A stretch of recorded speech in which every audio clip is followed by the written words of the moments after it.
Good afternoon, good evening.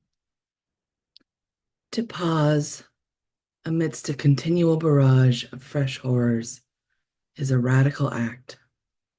We can stop the constant activity to honor the dead, the lost, the discarded, the deported, the endings, to defy the systems reliant on this violence and fear and greed. Let us pause and be confused, despairing, rageful, grieving, and perhaps still hopeful together. In these 15 minutes, you are welcome to be on or off camera. There is no need to introduce yourself or represent yourself in any way. And all the activities here are opt in or opt out. You decide how you need or want to show up today. This is your time to just receive. So do whatever you need to be comfortable and present to yourself. Each day, we read a poem, share a song, do an exercise, and it's all based on the daily word or theme. We follow the alphabet, and here are some of the questions we've been asking. My pace, my tone is intentionally slow and deliberate. We want this to be an oasis, a respite in the grind and anxiety of our workplaces, to offer a practice that is grounding and regulating and feasible in our busy professional lives. We want this time together to be a chance to reconnect to yourself amidst everything. We do that so we can be better connected to those around us and to the places and the spaces we inhabit throughout the day.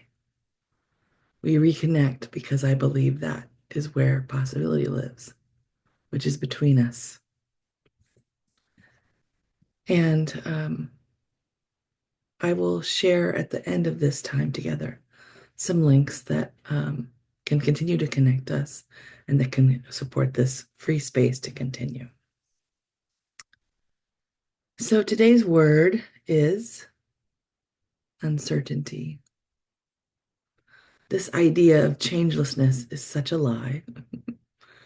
Oppressive systems are supposedly delivering more predictability and efficiency, but actually they're just serving to consolidate the power in the hands of the few. In even knowing that changelessness is a lie, humans long for regularity. And we try to do so many things that create security and consistency and reliability in our lives. None of those are bad things, but despite all of our efforts, none of it is guaranteed. I'm going to read from the extraordinary science fiction writer and Afrofuturist Octavia Butler. This is a 2000 essay that she wrote called A Few Rules for Predicting the Future. I'm just going to share. Predicting an impossible state of permanent prosperity may well be an act of fear and superstitious hope, rather than an act of unimaginative, straight line thinking. Predicting doom in difficult times may have more to do with the sorrow and the depression of the moment than with any real insight into future possibilities. Superstition, depression, and fear play major roles in our efforts at prediction. It's also true that where we stand determines what we're able to see. What does it mean to embrace the mystery in these times? Firstly, I feel that people need to tune in to their own emotions, that internal guidance, so that we can stabilize ourselves. And of course, this feels completely insufficient when we have such deeply collective problems that we're facing. But I really think in the social good sector where I work, the need for control or certainty is just operating right now in an inverse relationship with the space for emergent solutions. So I ask myself, how do I continually empathize with my own and with other people's desire to know or predict or control what is actually unknowable? And for me, this is understanding where or how my fear of risk, my fear of failure shows up. It shows up as impatience for me. It shows up as extra planfulness. It shows up as we've got to follow the rules. And so I have to offer a really compassionate presence to those parts of myself first and re-up the practices that create more spaciousness, that remind me of my rootedness and my self-reflexivity, and that boost my resiliency. I do this so I can remain focused on the actual day-to-day practice of dismantling systems of oppression. We can start by honoring what we can control as individuals amidst these multiple intersecting challenges in this rapidly changing world. And so I'm going to slowly read a list of phrases that honor what we can control amidst these changes. And I'm going to invite you between each one just to take a deep breath together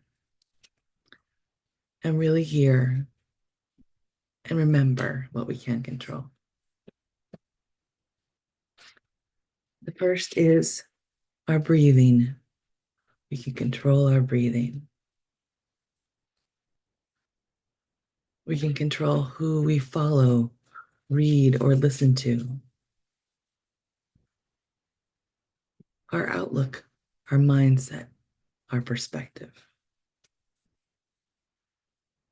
Our response to new information. How we interpret setbacks. Who we surround ourselves with. How we treat those around us. How we speak to ourselves.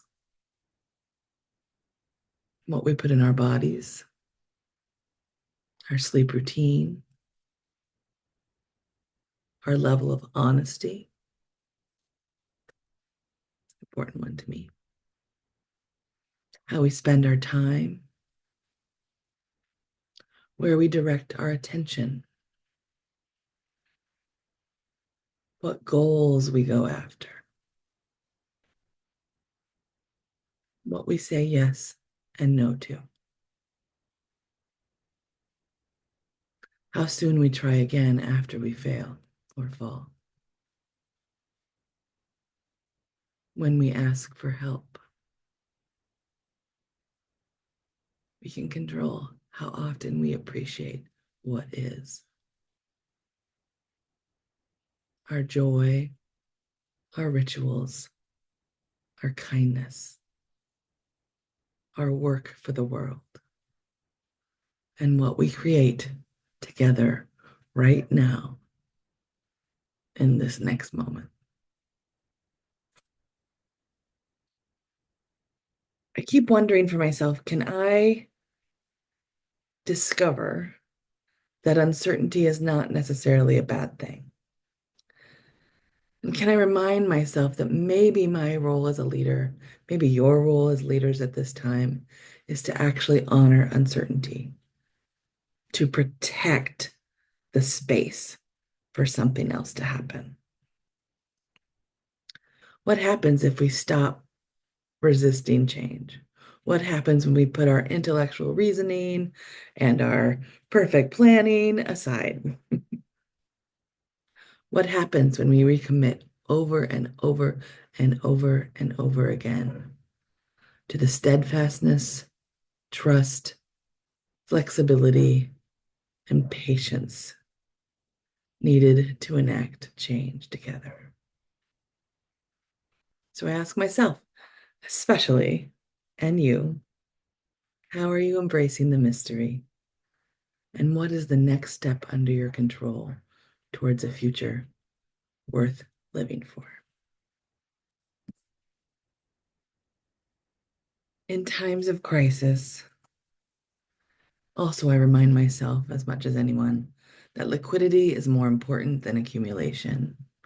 And so, as you are willing and able, you can practice letting the resources flow right now and keep this space, this experiment going. And we can pause so that we can practice our interdependence here and now. This daily practice is offered at no cost, and you can feel free to support our work with some of the links here. You're also welcome to learn more about our work and to reach out anytime and to invite more people into this space. We end each of our sessions with a reading from the Terma Collective. May our eyes remain open, even in the face of tragedy. May we not become disheartened. May we find in the disillusion of our apathy and denial a cup of the broken heart. May we discover the gift of the fire burning in the inner chamber of our being, burning great and bright enough to transform any poison. May we offer the power of our sorrow to the service of something greater than ourselves.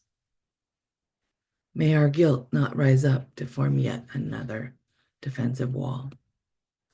May the suffering purify and not paralyze us. May we endure. May sorrow bond us and not separate us. May we realize the greatness of our sorrow and not run from its touch or its flame. May clarity be our ally and wisdom our support. May our wrath be cleansing, cutting through the confusion of denial and greed. May we not be afraid to see or speak our truth. May the bleakness of the wasteland be dispelled. May the soul's journey be revealed and the true hunger fed. May we be forgiven for what we have forgotten and blessed with the remembrance of who we really are. Thank you for being here. Be well.